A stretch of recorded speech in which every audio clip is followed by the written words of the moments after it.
listener production.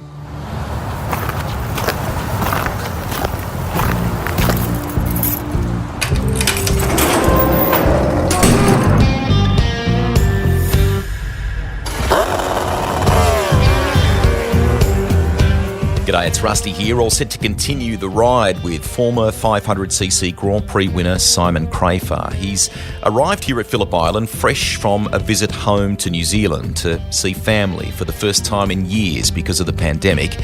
He also helped induct another legendary Kiwi, Hugh Anderson, into the MotoGP Hall of Fame while he was there. Now, if you've arrived at this point and missed lap 1 or part 1, head back to the Rusty's Garage Library and fire it up. From an emotional moment of realisation of just how big the sacrifice was from family so Simon could go racing in his younger years, to some incredible life lessons that will benefit young racers who are listening. We begin part 2 by talking about the business and politics of motorsport and Simon's own way of navigating that path. I never had a manager. I never felt that I could trust someone, and I think that is a problem. There genuinely is, that people get, especially before me, I'd heard so many bad stories that I just went, I'm going to do it. The negative is I probably didn't earn as much out of my career as I could have if I did have a manager, on different levels. But the positive is I learned to deal with people because I did it myself. I learned how to get the deal done. Does that make sense? Not more money, but what I needed and get the job. And so keep getting the right job that I wanted. So, just to fast forward through World Superbikes, basically Rumi there, where I got loaned to, the RC45 came out, they rang me up and said, let's go World Championship racing, we've got a bike now, because the RC30 was too old. They'd quit until a new bike came out. And iconic bike to get to ride, mate, too. Yeah, so I did 2 years with them. First year was, we got 5th in the championship. So first non-factory bike and my first effort, my first go at it. I was really happy with that. And that kind of helped. I ended up still riding for Rumi the second year, but with better machinery, helped by Honda and Neil Tuxworth. And then I got a good one for you. The end of the year. How's this? End of the year. I'm hesitating talking about numbers, but I wanted to get paid a certain number because I've realised that all the guys that I'm racing against at World Superbikes are getting paid handsomely. Yeah, really well. And I'm beating them, And I know my country doesn't sell many motorbikes or helmets because it's small, but if I could have a third of what they've got, I would be really happy, A third of what kind of middle of the road of all the factory boys were. And so I want that, a third of that. And so end of the year, I get a call. I'm telling people that I want, let's make up a number. I want a third of that, okay? Yeah. And I told all the team managers that asked me if I want to ride, and I knew that was cheap. It was a third of the other, like the Americans or the Aussies even. What they were outlaying. Yeah. So I get a call from Rob Muzzy, and he says, Simon, do you want to ride? We've got Anthony Gobert. Do you want to be the other rider? And I went, yeah. And he said, how much do you want? And I went, I almost said it, third of what the boys getting, And I went, I was hoping you'd tell me, Rob. And he goes, yeah, fair enough. Give me 24 hours, I'll ring you back. And he rings back with not a third, more than double that. Fantastic. Two and a half times what I wanted. And that was another lesson. Bloody brilliant. So that was my first ride, factory ride, Kawasaki factory. I rode for them for 2 years, and it was very good memories, And then, I had a lot of bad luck that second year. First year, Anthony and I, it was a brand new bike. The bike was not fast. The chassis was good. The engine they'd had no time to develop it. It was dog slow. And Anthony did some amazing rides on it, amazing. But in general, we both beat ourselves up trying to make it competitive because we felt committed to trying to get results, but it was too slow. And we hurt ourselves trying, The second year, Anthony was gone, but Yanagawa came in, and they'd had a winter to work on the engine, and it was good handling and fast now, So we had a great year that next year, meaning being competitive. We were fighting for podium every weekend. It was bloody good. And that got me the job on... we had heaps of bad luck with stupid things. I never thought I always thought you made your own luck, you know, but you need some as well. Because there was things like oil line breaking while I'm hunting down Aaron and Hockenheim. He was leading and I'm leaving the group behind to catch him, you know, and the oil line breaks, and then foggy high sides in front of me, and I run his bike over and crash out, and the next one, then it rains. There was so many. Kaczynski, I was leading in the last 2 races, remember? The front tyre delaminates, and I've got like 3 seconds on the field halfway through, and the front tyre flies to bits. Then the next race, I'm like, I'm going to win this one. I led it most of the way, and Kaczynski and I came together. He was having a go to get me 2 corners from the checkered flag. We both end up crashing. I'm like, geez, you need some luck as well, you know. But the main thing is, when you're racing, is that you're competitive. That's more important than anything, because you're better off crashing out of the lead than you are wobbling around at the back. That's how you feel as a racer. Sorry, politics. I got the 500 ride and had a dream year, you know, that first year. I had 3 podiums and a win, you know, including a win in my first year. So teams kissing my butt, the sponsors flying me in their private jet to go to the opera. I'm like, wow. And then we changed tyre brand, remember, the second year, and I couldn't ride on them. I'd spent the last 3 years on one brand, you know, on the Dunlops, and I went back to the Michelin, and I'd changed me to get the most out of the Dunlops. And at 29 or 30, I couldn't change myself back, which is why I understand what happened to Dovizioso when they changed the tyre, and Petrucci. When you get to the late 20s and you're fixed in your way more, it's very hard to change. You know, you've had success that way, and that's how you ride now. Really hard to change back. So I was a second slower on the Michelins, and that means you're not competitive. And then they're basically saying, do you want to ask Kawasaki if they want you? You know, like in no time, I'm like, and then I'm like, not really. I'd rather figure this out. And then they're, I'm sorry to say it, but making up things that I did to break my contract, like inventing things to try, you know, and then lawyer letters, and it was pretty horrible. That, I'll be honest, it might sound dramatic, but it broke my heart, because you work all that way to get to that level, and then something changes to make you uncompetitive. You cannot, I said, can we change back to Dunlop? And they said, Peter Clifford's words were, Simon, it's easier to change the rider than the tyres. You know, so that's the first, wow, okay. But he's right, you know, now to look back, but it really hurts, you know. And so I'll be honest, I told my girlfriend, then became my wife, up until that point, that don't come between me and my racing, you know. I love you, but don't, because it won't work. Meaning, I'm going to choose the racing, you know. And you have to be like that to get there. And she was so awesome, and I feel bad for everything that she's gone through, like knowing that. But from that point on, it was no longer the most important thing in my life. You know, I'd realised that, like I said, I'm not exaggerating when it kind of broke something in me. I no longer was the most important thing in my life. So it was the beginning of the end. A couple of things about this chapter. Firstly, I get hesitant to ask about it, but it is a brutal game, right, mate? Is there a moment, is there an incident or a crash that you think about in that phase now that, you know, that you still kind of live with?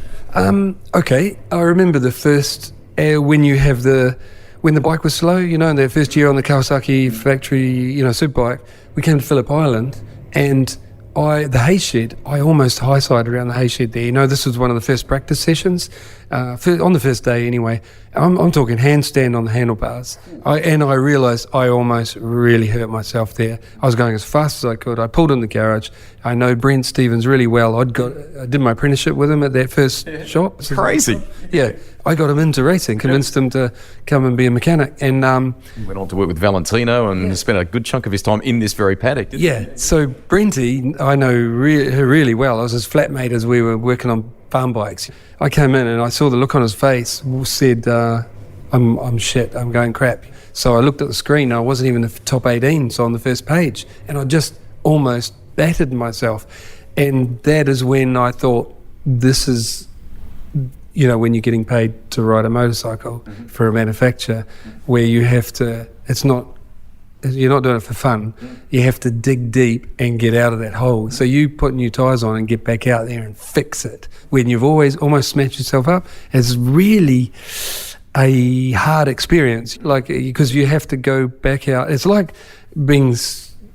having your life flash in front of you, but you've got to turn around and go straight back in. You know, it's like Big lesson. Like, that's compartmentalise it, park it, fix it, get on with it. Yeah, exactly. So that was one really big lesson. Once you take on the responsibility of being a factory rider, you know, you can't go shit like I was. You know, you've got to find a way out of that hole.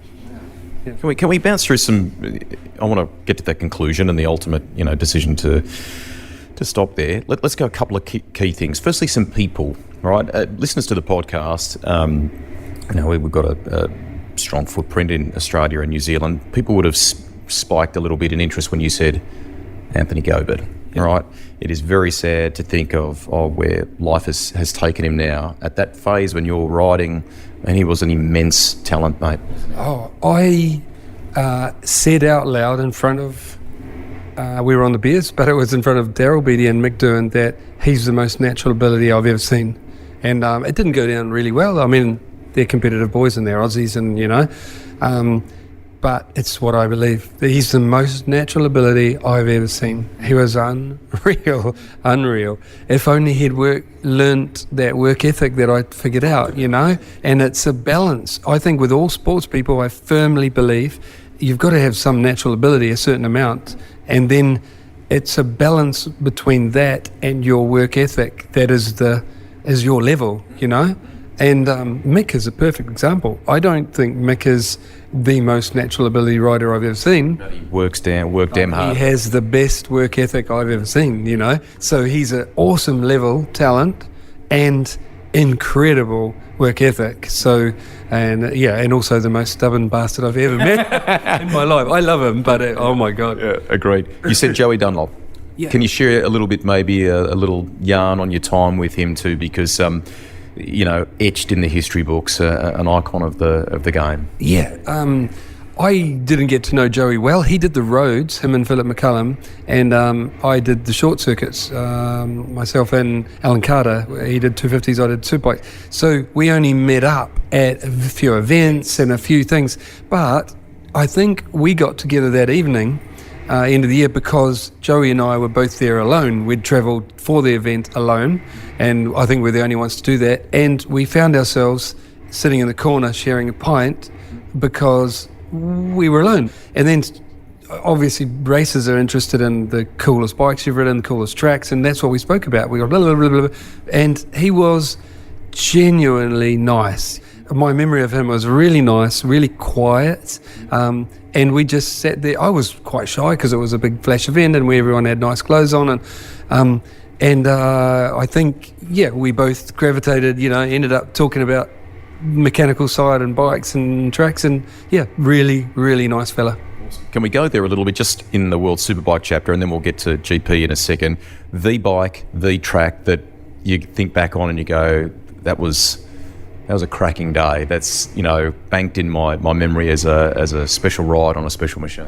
I've already explained the so I don't want to bore you, but that was Phillip Island on the 500, yeah, for sure, because it is so difficult to become the boss of. I'll explain. If, like, a lot of people like riding smaller bikes because it doesn't matter if it's motocross or road racing or whatever, because if you're the boss of it, your confidence grows and you ride better. You keep going better and better and better. If you ride something too big, you know, like 1,000 when you should be on a 600, like, you won't grow because the bike's the boss of you. But can you imagine a 500 at Phillip Island is really hard to be the boss of, and I managed that. That's why it feels so good. Because basically the 500, I imagine it's the same riding now in different ways, that they weren't hard to ride.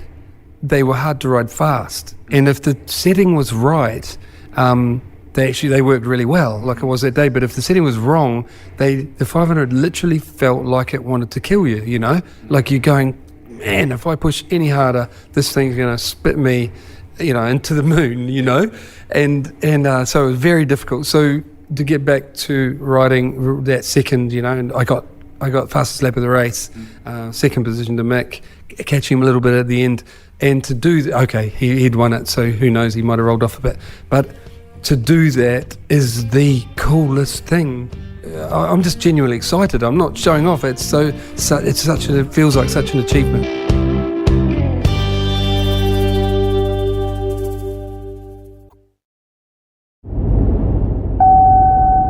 From the boss of the bike to the pinnacle in Europe, it is time to show me the money. And a note for our listeners, enjoy the passion in this man's voice. It is powerful. Get him going, Rusty. Take me to Donington and to win, right? To, you know, pinnacle of you know, two-wheel competition, to win a GP at an iconic track like that. For the bloke that had come from New Zealand, been in trouble with the law on a couple of occasions and so on, and mate, here you are on top of the world. That is an amazing shift, isn't it? Yeah. What happened was the weekend, I think it was Harama. I realised I know how to ride this. I figured it out. And Harama, people remember that because Mick, was really mad with me. He's my training partner and friend, and then next minute I pull in.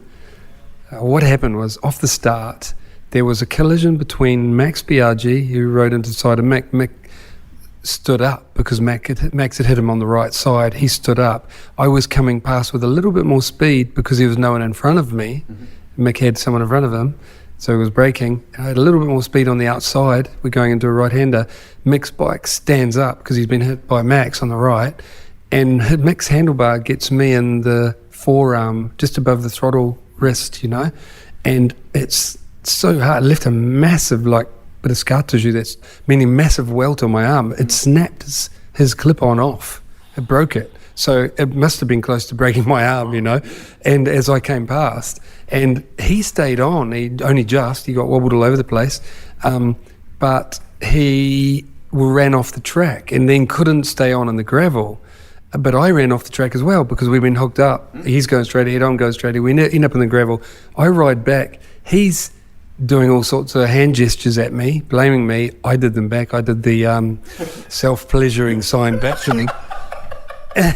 And because I thought, I was just like, it wasn't my fault. You know, he'll get back to the TV and it was my team and he'll find out. You know, it wasn't my fault. So I didn't feel bad, you know, it wasn't my fault. I got back on the track after the pace car, you know, a medical car, whatever it is. So I had to pass the car.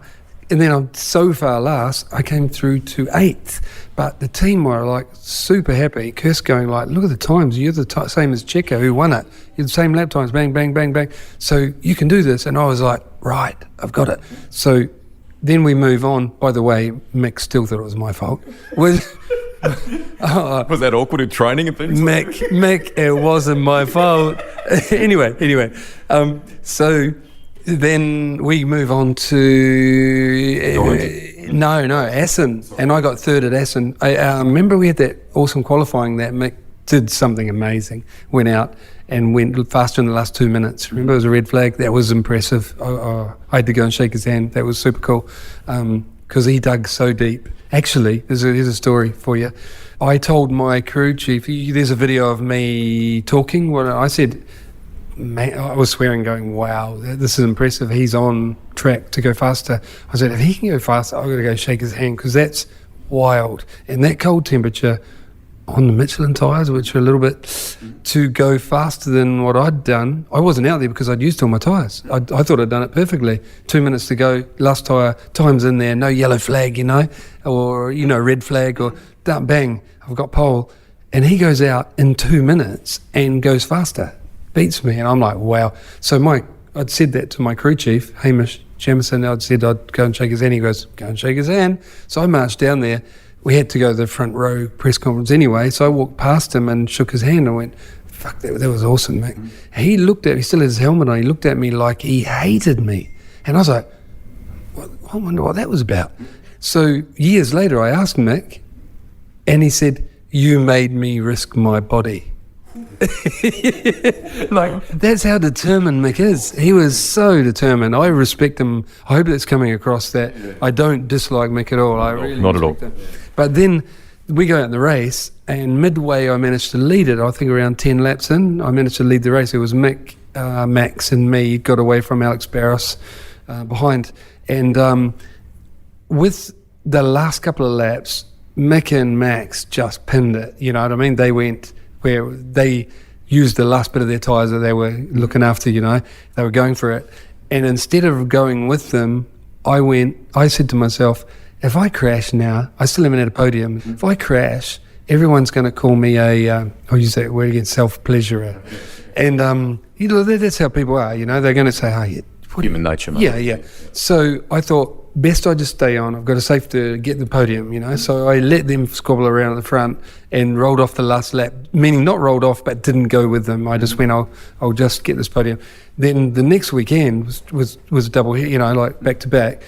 I just went, now I've got it. I can go for it, wouldn't risk it. So when that race started, I got pole at Donington and ran for it from the start of the race. I had to get past Mick first on the first two corners, then Abe a lap or so later, I think it was, or within a lap or so, and then I just ran for it. I ran for my life, thinking Mick's going to come back. He always does.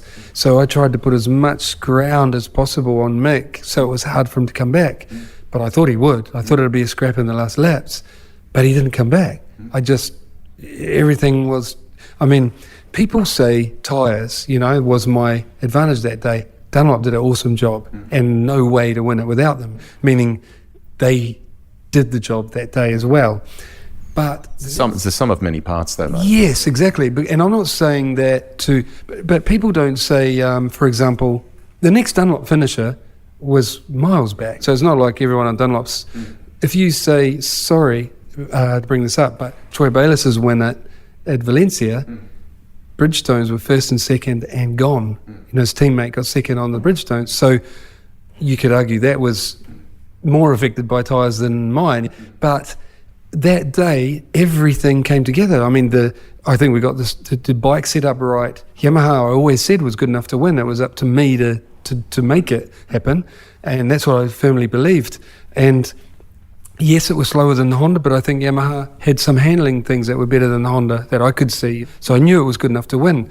And basically everything came together, you know. And I think I ran that hard thinking that Mick was coming, that I put a load of really good laps together that, you know, lap record, fastest lap of the race, running from Mick, you know, because he's so scary. And then he didn't come back, which I'm so proud of. An amazing track to do it at. You'd had a great chapter of life in England and knew lots of people there. To do that, mate, massive.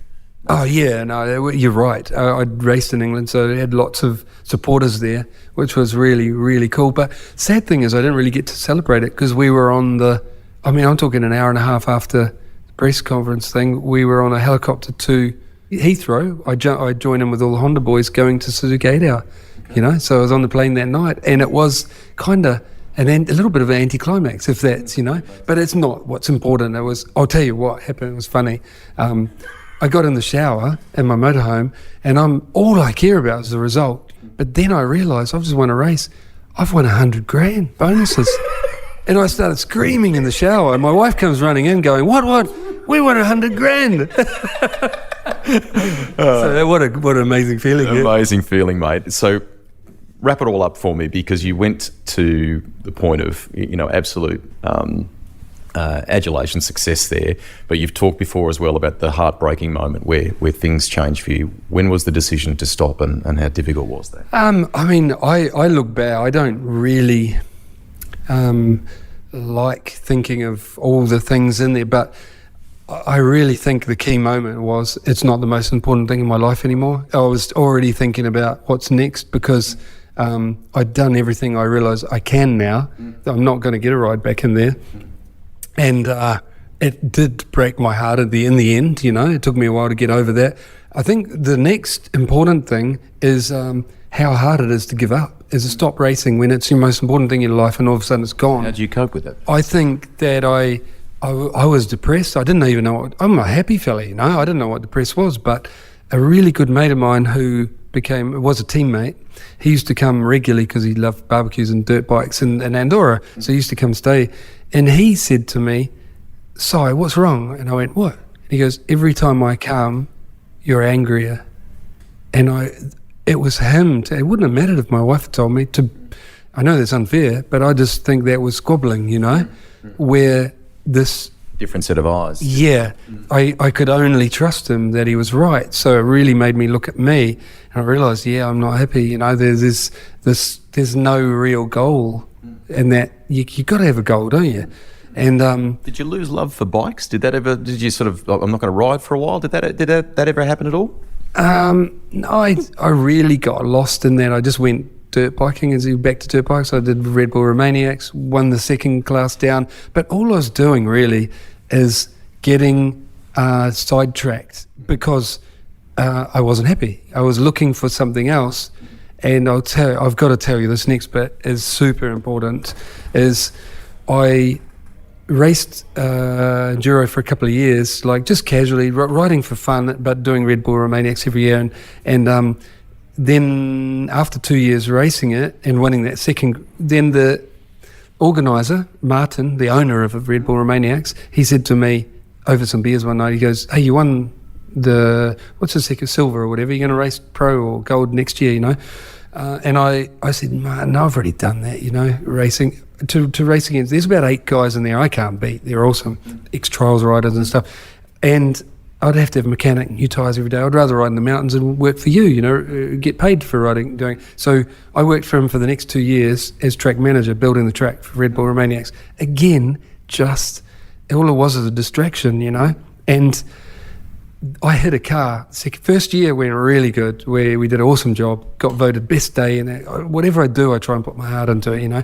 And then the second year, halfway through trying to do this again, I hit a car head on a big, what do you call it, hydro dam service road, and it was on my side of the road. I head on into broke my back and ended up with, like, I was paralysed at the scene, and I'm not exaggerating. I had operation that night, put 2 rods over 5 vertebra, 8 screws. I'm 6 mil by 50, so I've got the whole centre 5 vertebra of my back fixed, because the middle one, T12, was like, you know, nothing left of it.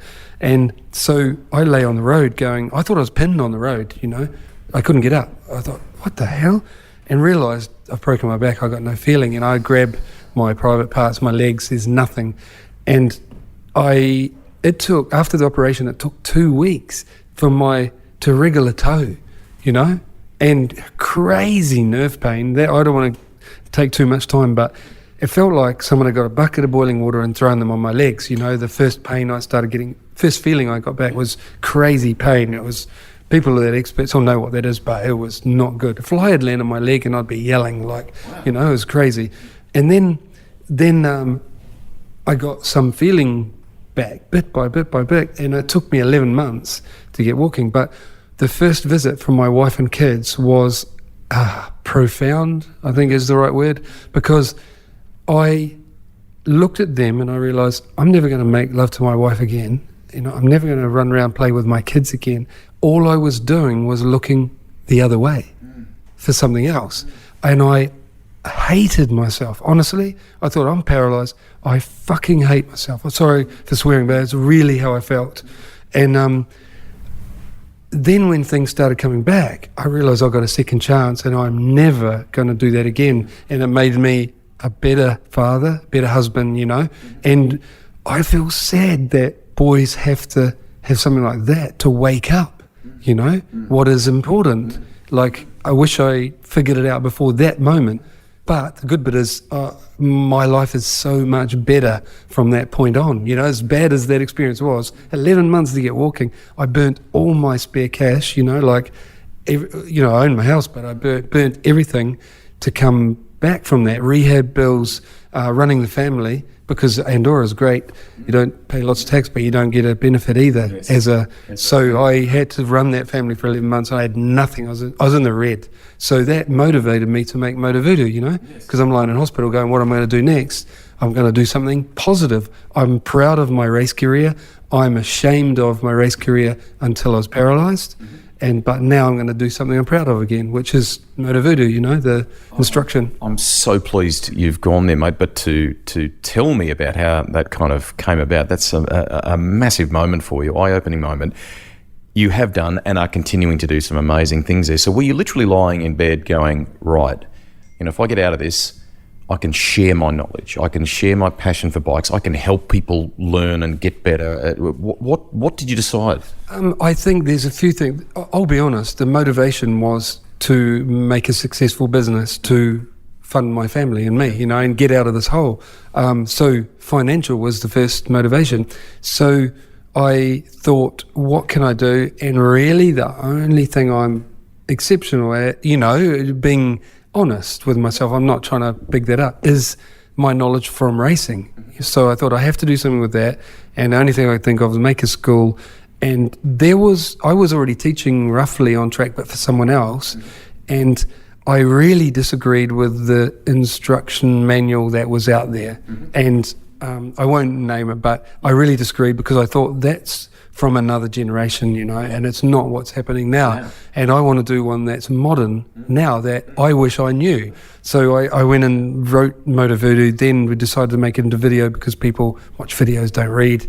And then it cost a lot of money. I had to loan against my house to do that, and it worked. And I tried to be my aim was to be the best in the world at that. And I think for a short time we managed that, writing it down.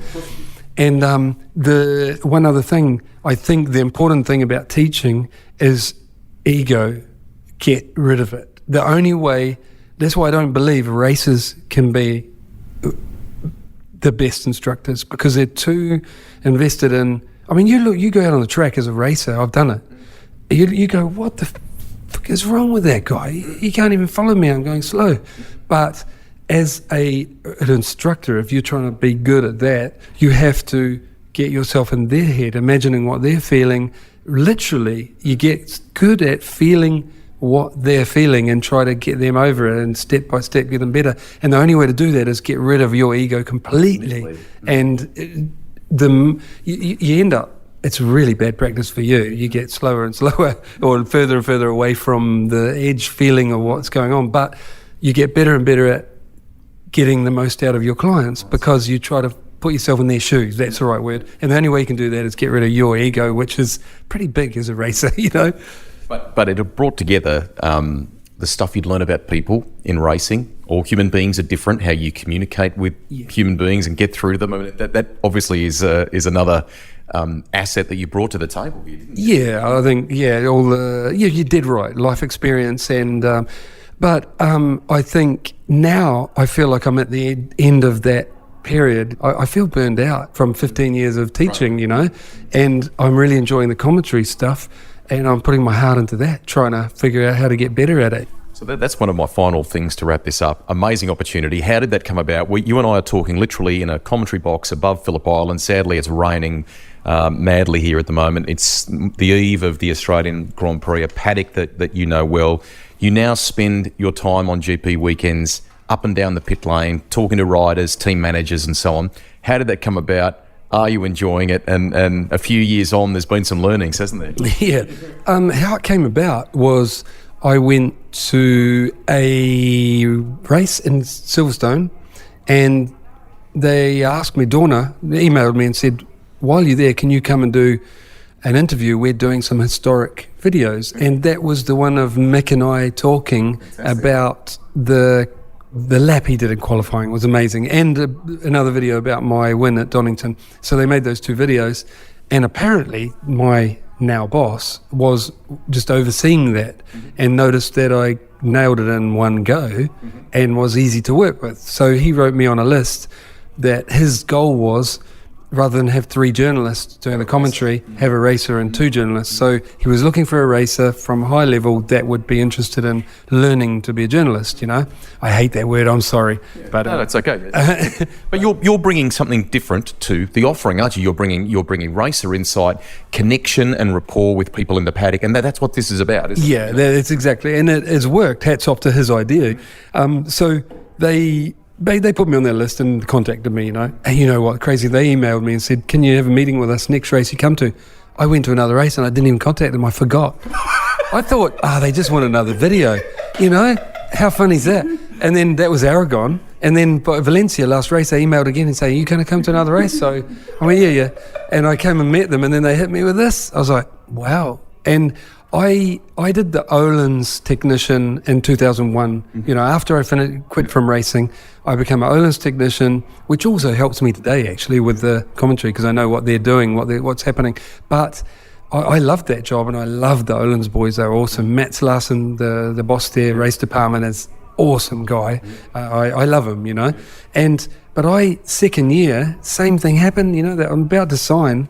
They gave me the money I wanted, because first year I was an apprentice, you know, learning. Second year I'd proven I could do it, so the money was right. I was about to sign it, and I realised with my wife and brand new boy at home, he was born in 2001 that year, there's a good chance I'll end up divorced. So I didn't sign it, and I quit from the paddock for like 20 years.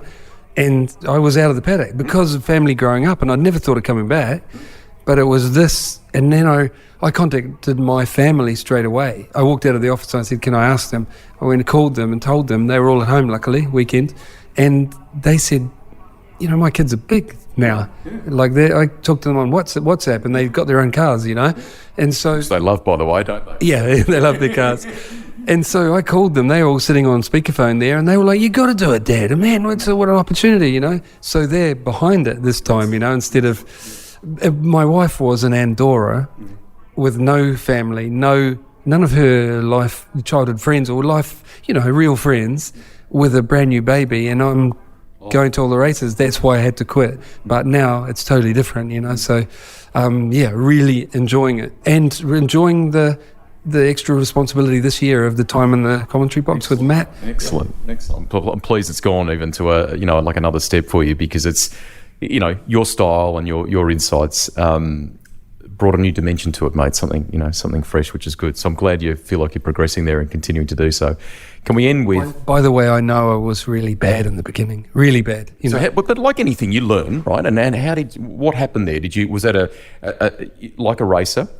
Self-analyse, how do I get better, blah, blah, blah? Yeah, just stubborn, really, because that's the trait that you need to have as a racer. Be stubborn, don't give up. And that's all it was. I was terrible in the beginning because I had no training. I had no journalist knowledge, Often it is sink or swim in these environments, we do need to point out, isn't it? There are good people around you, but often it's up to you to grab it, sort it out, and run with it. Well, the only instruction I got was what time to turn up, you know, and I got given the overline, which is the aerial and the microphone, and by a guy, and then I was all nervous about to go to the pit lane first time, and he said, there you go, and I asked him, you got any advice for me? And he went, I'm the sound man.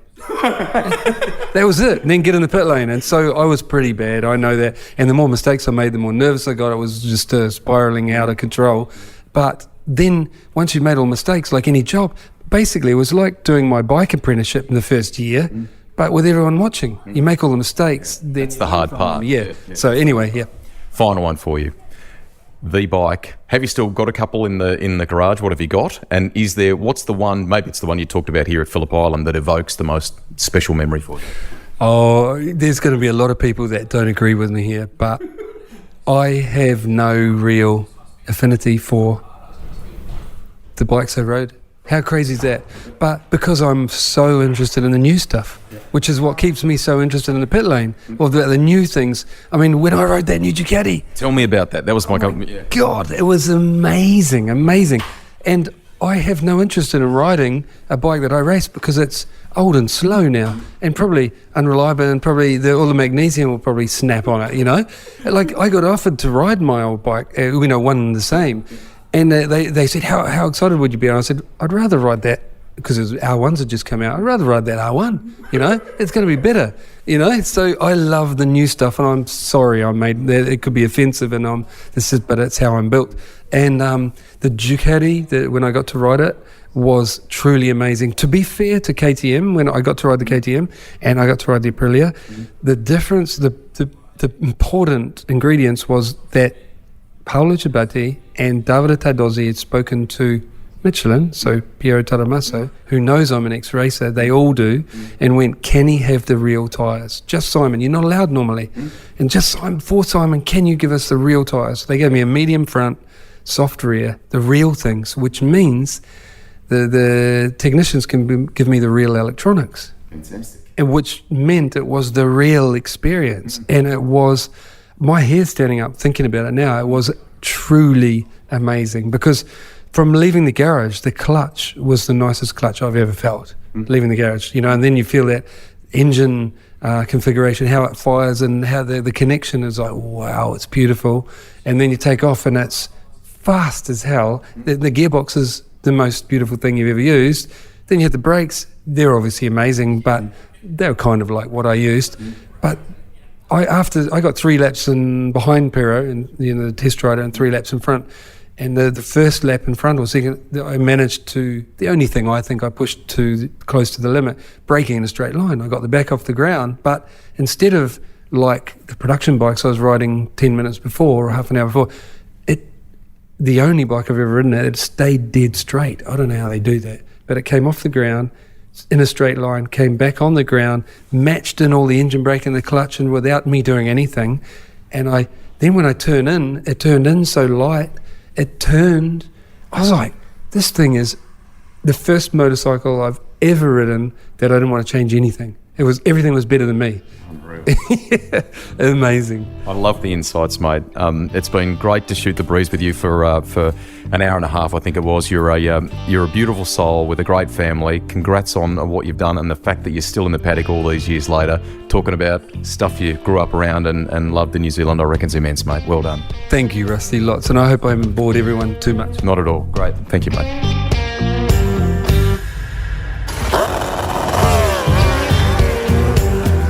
Rusty's Garage is written and presented by me, Greg Rust. Series editor and producer is Ed Gooden.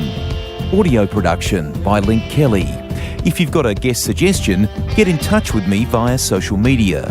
The Garage. It's where a journey begins with a tank full of passion-fueled stories.